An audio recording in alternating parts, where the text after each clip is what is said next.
सांगलीत मध्यरात्री दरवाजा वाजला. आतील महिलांनी कडी उघडली नाही, पण पुढे जे घडलं त्याने पायाखालची जमीन सरकली. त्या शांत रात्री मिरज तालुक्यातील शिवारात शेतांच्या मधोमध असलेलं ते घर नेहमीसारखंच अंधारात गढलेलं होतं.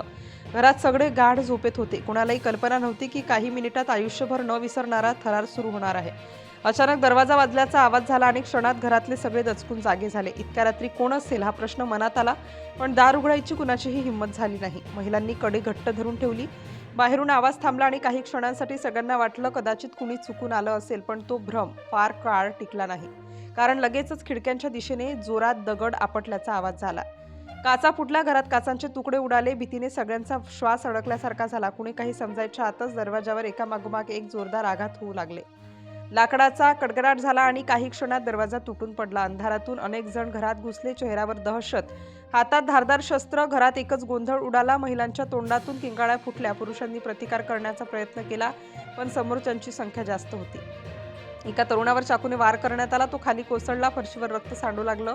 ते दृश्य पाहून घरातल्या सगळ्यांच्या काळजाचा ठोका चुकला. महिलांच्या गळ्याला हात घालून जीवे मारण्याच्या धमक्या दिल्या गेल्या.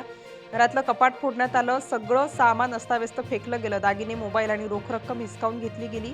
त्या काही मिनिटात त्या एखाद्या रणांगणासारखं दिसत होतं. सुमारे अर्धा तास हा थरार सुरूच राहिला. कोणी बाहेर मदतीसाठी ओरडायचा प्रयत्न केला, पण आवाज दाबला गेला. शेवटी आजूबाजूच्या लोकांची चाहूल लागल्याचं जाणवताच ते लोक अचानक पळून गेले.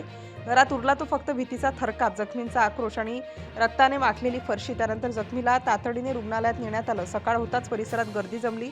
सगळे हादरले होते. कुणालाच विश्वास बसत नव्हता इतका की भयंकर प्रकार घडू शकतो. पोलिसांनी तपास सुरू केला. श्वानपथक घरापासून अनेक किलोमीटरपर्यंत माग काढत गेला आणि तपास जसा जसा पुढे सरकत गेला तशी तशी धक्कादायक माहिती समोर येत गेली. रात्रीच्या संशयावरून एका वस्तीवर छापा टाकण्यात आला. तिथे परिस्थिती अधिक चिघळली. पोलिसांवर दगडफेक झाली. गोंधळ उडाला. अखेर काही जणांना ताब्यात घेण्यात आलं. चौकशीत या घटनेमागे आधीपासून आखलेली योजना असल्याचं स्पष्ट झालं आणि या दरोड्याची कबुलीही समोर आली.